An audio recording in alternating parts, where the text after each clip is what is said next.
my dad was a fan of Third Lanark, who played at Cathkin Park, because my dad was from a place called Carnwath in Lanarkshire, and he used to watch Third Lanark, and he wasn't a great football fan, but he liked Third Lanark, so I think maybe Third Lanark might have been my team. And the thing was, a lot of people go to football because their dads go, but my dad never went. My dad's big thing was fishing.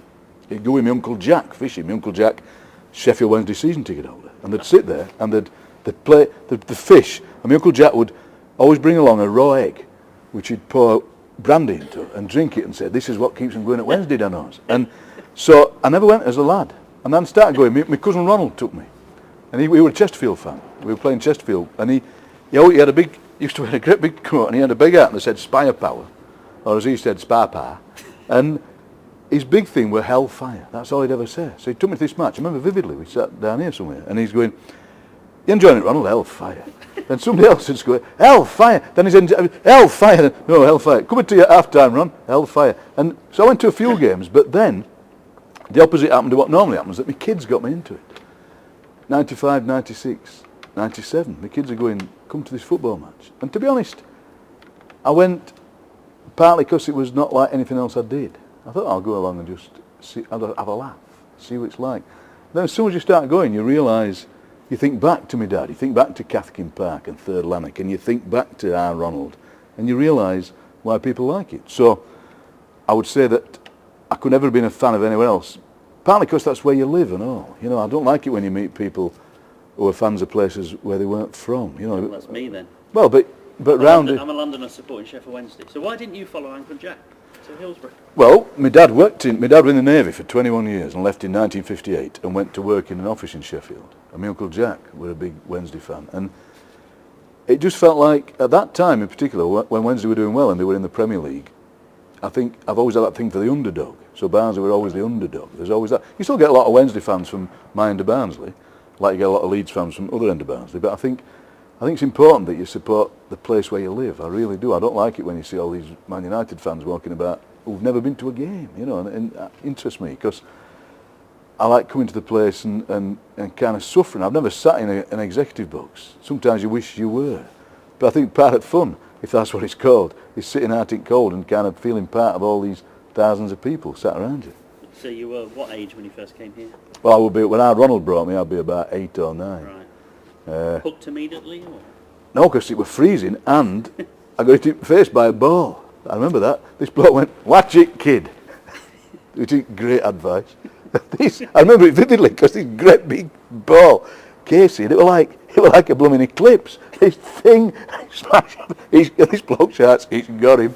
And I remember, God, it hurt. I thought my face had been flattened, so I didn't enjoy it at all. Ronald, hellfire.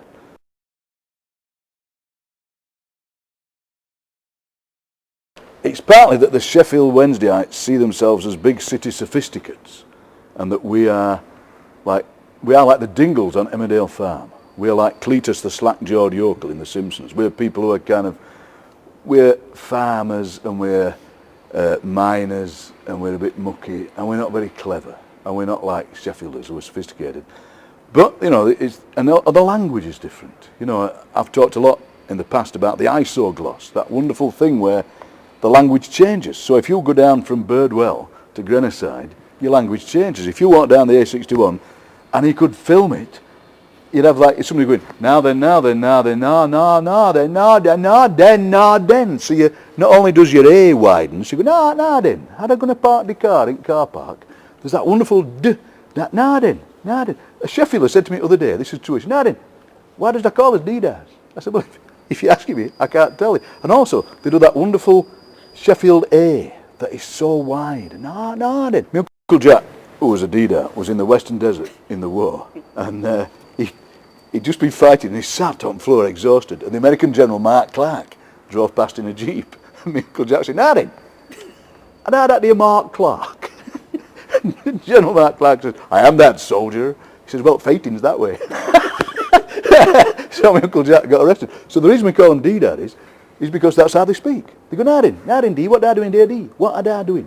It's that hard D. Now then, what are they doing there? Now then. And they also do that thing, Sheffielders do that strange thing where they go, it's hard to describe, it's like well. But they go, way, fadder. They go, way, father, what that doing there? And they do that thing with their hand. Way, father.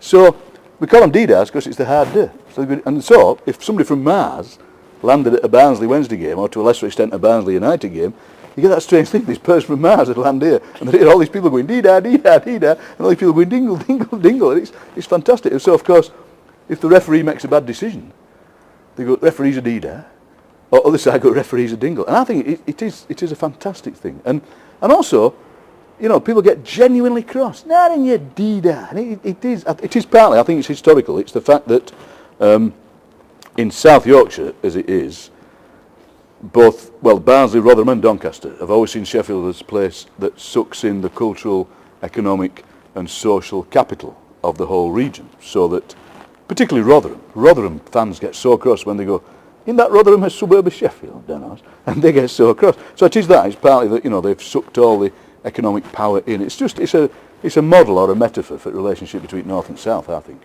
And long may it continue. And interestingly to me, it happens more against Wednesday than against United. Interesting, that is the big rivalry. United never bring as many fans. We think, it's odd. There's a bit of dee-daring, but it's so interesting. And then... well, they don't matter, Sheffield United don't. Of course they don't, that's true. Team what you also get is maybe somebody who'll be playing against us for somebody like, I don't know, Peterborough, who will have played one trial game for Sheffield Wednesday, and they go, nah, then you dee-dar. He's going, what? I only turned up on bus for half an hour. I only had a cup of tea. So they've got long memories, these fans, as you know.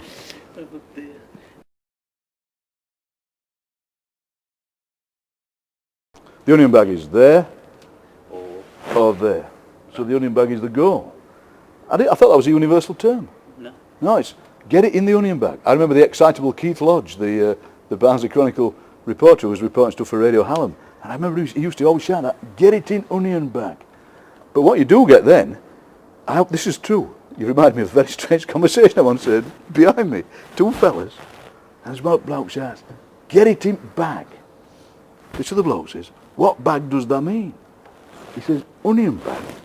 He says, I thought they were talking about pig bag, which is what my father-in-law used to eat, which in fact, pig's knackers. So there were fantastic linguistic, cultural, gourmet discussion going on behind me. So yeah, the onion bag is the goal. I've never understood why, really. That's probably, it looks like a bag of onions. It looks like a bag of onions. What, the netting does? Yeah.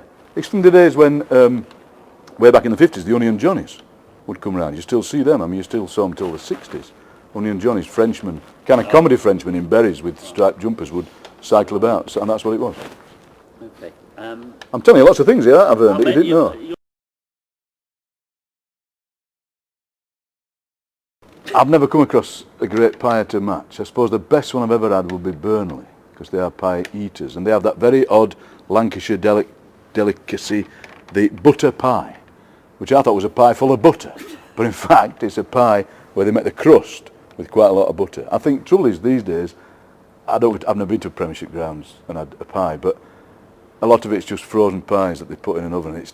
Yeah. The best pie I've ever had actually at a football match was at Emley, when they were in Northern Premier League, and they used to do pie and peas with this fantastic thing that was like you thought you'd died and gone to heaven. It was not only pie and peas, but in the peas there were bits of ham floating in the peas. Oh, right. You think, God, that's fantastic. I mean, Barnsley's not the healthiest place in Britain, and you see people who are so vast they can be seen from space coming up the steps with their pie, and you think, actually, wouldn't it be nice if we offered a more healthy alternative? But you're not going to get it.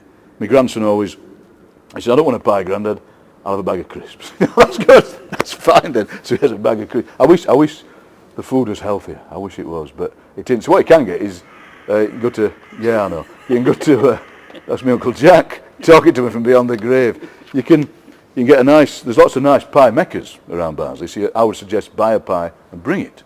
So buy a potter's pie of Woolwell, great pies. I once filmed there, and they said, we'll have to ask you to turn your cameras off while we add the secret ingredient to the crusts. so you get a bit of that. But I think you should eat outside the ground. Any ground, I mean not just Barnsley, most grounds. So if in a few years' time, a couple of years' time, I see you doing a voiceover for Pucker Pies. I wouldn't be me. No, I would have to draw the line at that. I've just done Heinz ketchup, and I had to go, for me it has to be Heinz. And they did that very funny thing where you go to the recording studio and they go, have you had Heinz ketchup in the past? You go, yes I have. Because if you hadn't had it, they had a slice of bread and some Heinz. So you have to have some. for advertising standards. I said, well, sure, that can't be true, because you could be an actor going, I've just come down from the Isle of Skye, when you hadn't. Yeah. So no, there'll be no adverts for me for Booker Pie. Unless they offer me a lot of money, Vernon, obviously. Did you ever play? No, I went to Wath Grammar School, the same school as William Hague, our Foreign Secretary. Right. And because it was a grammar school, not a fee-paying grammar school, right, but it was a local grammar school, like Barnsley Grammar, Wath Grammar. They played rugby union in the middle of a rugby league area. We played rugby union to ape the public schools. We hardly played any football, it was all rugby.